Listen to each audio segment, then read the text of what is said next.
Everybody. So just want to do just a short video today.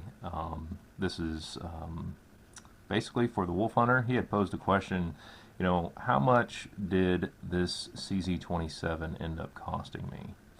So to get things out of the way first, when I bought this pistol from Hunter's Lodge, and I'm going to put all this stuff up here in the top left as I go through it, I paid $235 for the pistol. So the pistol came to me. It was absolutely covered in grease. You can go out and reference my previous videos on the unboxing of it. It's absolutely covered in grease. I really wasn't sure what all was missing at that point. However, I did learn very quickly that I was missing a hammer spring.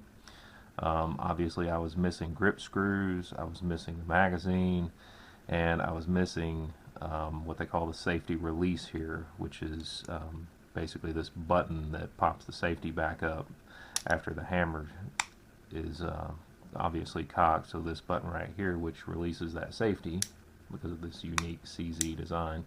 But anyway, so what did everything cost me? Well, we're going to go down through the list. I did actually find all of the parts through Apex. Now, I might have been able to find them a little cheaper elsewhere, but to save on shipping costs and things like that, I basically went through Apex and got everything. The most expensive component, believe it or not, of course this gun is unloaded by the way.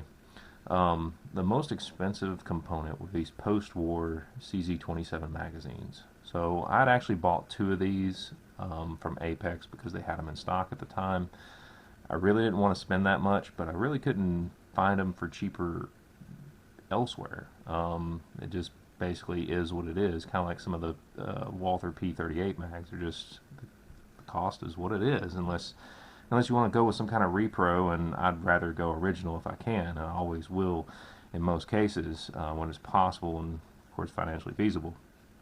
So what else did I have to buy for it? Well, so for starters, we're going to start with some of the well, we'll just start from the top of the list I have here. So the hammer spring, of course, it was $31.25. The magazine, I bought two of these. They were $89.95 a piece. I mean, you're talking that's very expensive for a magazine. But if there's not that many of them, there's not that many of them.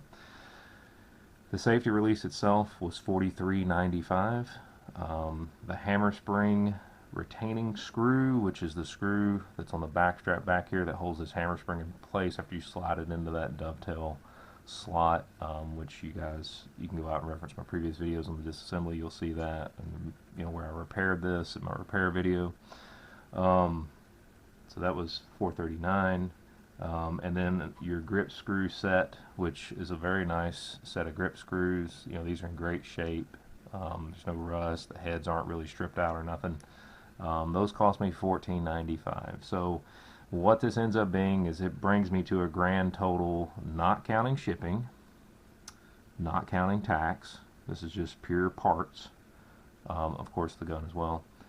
To $420.50. Now, some of you are thinking, dear God, that is a lot of money to spend on just this, minute looking pistol, kind of really innocuous looking. It's not anything special. Well, let me explain. Now, if you were to go out to Gunbroker right now, you would see that there are CZ27s out there. You will see that there are many, actually all of the ones I have seen are non-sanitized. So this is a little bit of an odd duck. So I don't know what the non-sanitized ones are worth. I'll confess, I'll say that. I do know these are obviously quite rare by comparison to the other CZ27s that were getting cranked out. So what makes it sanitized? Of course, they had the grips completely smooth. They had the CZ logos basically milled out on both sides. Additionally, your Nazi Waffen amp that would have been here, they took an end mill and just milled it. And then of course on top they milled the slide, so they milled from here all the way to here. So any of the markings that indicated the manufacturer, any of that stuff, they milled off. So what you're left with is purely a serial number and a caliber. That is it. So the only time in which, from what I understand, that they would ever do this to a weapon is when it needed to be used by groups or forces or what have you outside of that country, and they didn't want to be able to trace back where the pistol came from. Now, it's pretty obvious nowadays. You know, you're able to Google things, you're able to look at the design, and be like, oh yeah, that's a CZ27. But, you know, I guess certain military operations, they needed things like this. So back to what I was saying about Gunbroker.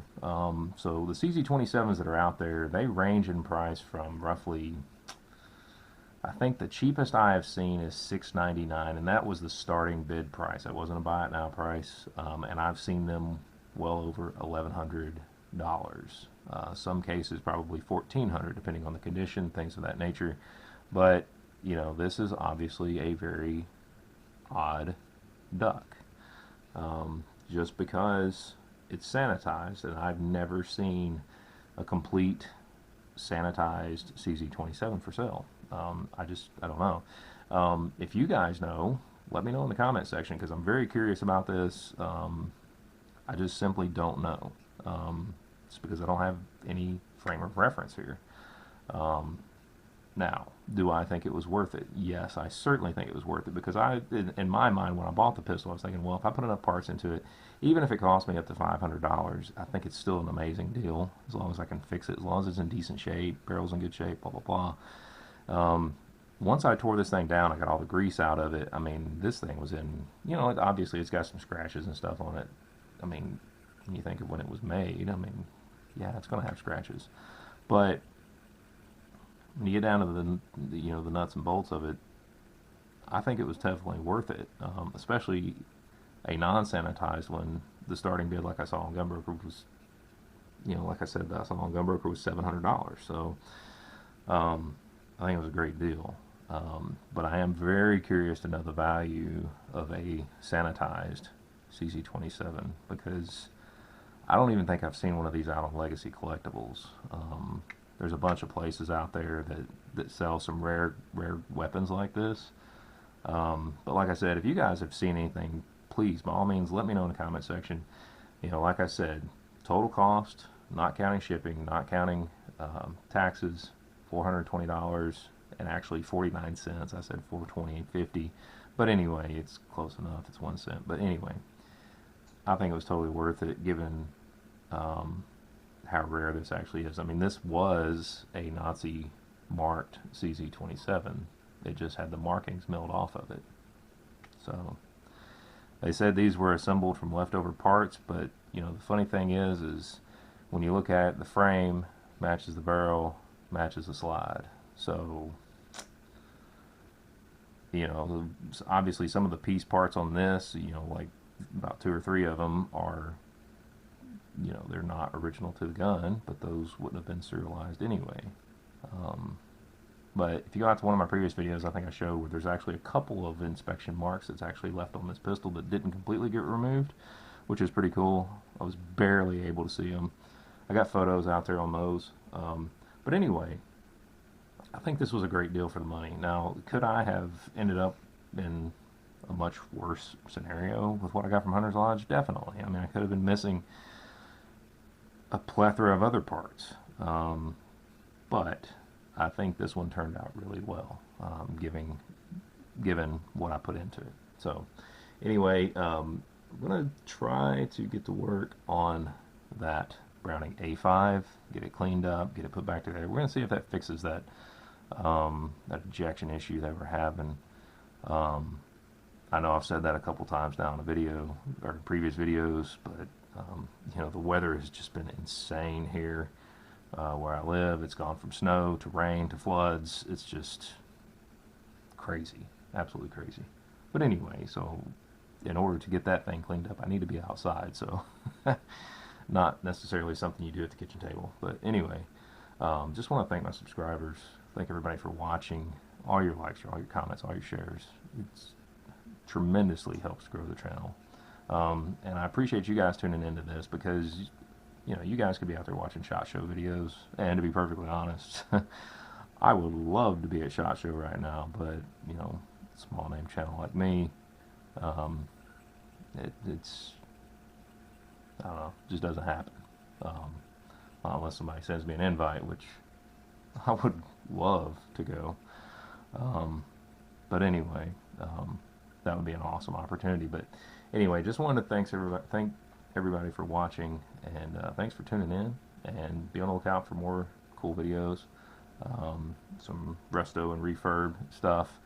I'll try to get them out as I get to them. Of course, like I said, the weather's not playing nice. Prior to that, I know I'd originally stated to do it over Christmas break. Shortly after Christmas, I caught COVID, so that kind of ended any videos there for a while. But anyway, once again, everybody, thanks for watching, and until next time, you guys have a great day.